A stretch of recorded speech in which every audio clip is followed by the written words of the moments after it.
Chapter 44 and this is the one, y'all. We start off with a snooping Spinal, and of course this gets Freed suspicious. At least it wasn't a Metheo though, where he really would have been triggered. He decides to call a team huddle, and the group rationalizes that if the explorers are around, that could only mean one thing. Well, it can mean a bunch of things, but Roy has his hopes. Although, since it could get dangerous, Freed suggests that Liko and Roy stay behind. And they're just like, are we still doing this? And I do always appreciate seeing their obstinate side. Heck, even Ludlow's tagging along. And as they're trudging through this forest, it all just adds to that bleak atmosphere. Oh, and speaking of triggers, Coco's still unfortunately traumatized by Vespa Queens. Once they make it to the tower, Freed decides to scope the place out. He makes it inside and begins to investigate, but the rest of the group gets locked out. Honestly, that's probably a relief for Freed though, because he is not in a position to be babysitting right now. Getting separated, the kids start to panic a bit, but Ludlow reassures them to believe in Freed. He can handle himself. But they might be right to be concerned. Spinal shows up and confronts Freed, and this was the first time I was wondering to myself, what do the explorers actually want with Rayquaza? A battle starts, and it seems like Freed can't use Lizardon. Maybe she's scared of the dark.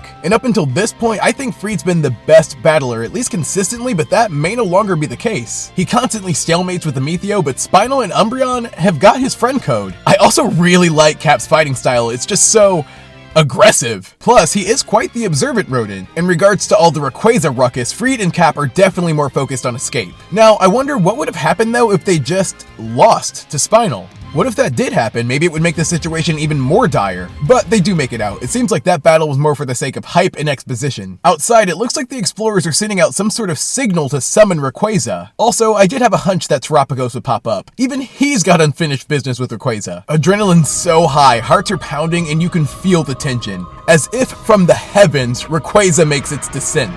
The explorers take their shot, and initially it seems futile, but I think that receiver is weakening Rayquaza, or else they would be Draco Meteor Dust. What is their objective though? For Rayquaza, it's personal. Do the explorers want Kyogre or Groudon, or maybe it's just a flex? And man, we gotta love all this Ludlow fan service at this point, using his Quagsire to propel them towards the action. Rayquaza is almost helpless against getting caught with how the explorers are overwhelming it. But Roy is not going to let that happen so easily, and I love to see him fighting for his dream like this. He is defending that Rayquaza like it is his own territory. I mean, you know it's real because we need watch roll. From the ship, Dot reasons that this situation is getting serious enough that they might need her help. She arrives on the scene, and it's so cute but also awesome how the costume gave her the confidence boost to do so. It's just insane how she was willing to reveal her identity in these circumstances. Not to mention she's also a hacker. Someone just stop Dot, she's getting too powerful. She just still needs to work on her cardio. And aw man, Rayquaza's not the only one getting overwhelmed. Good job, Tink. Once the signal's broken, Rayquaza gives them a, so you've chosen death. And that Draco Meteor comes out with a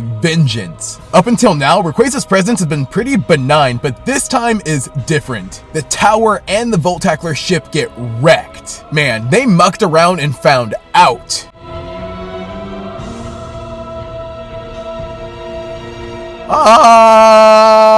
Oh, they stopped. Lord, what an episode. The first thing that comes to mind is this is the first time that Freed looked weak. Like Spinal had him on the ropes. Not to mention the explorers are just an Ultra Ball away from Rayquaza. With all of this technology to boot, the Volt Tackler seemed to be mainly doing this just to do it, or maybe for the adventure. But that is just not going to be enough against these guys' resolve. Also, Horizons absolutely nails it with the suspense. You could just hear Roy's desperation and see his conviction as well. Not to mention all of the teasers we've been getting, both gym leaders and within our cast as well. The hype continues to be unreal, so just stick the landing next week, Horizons. B.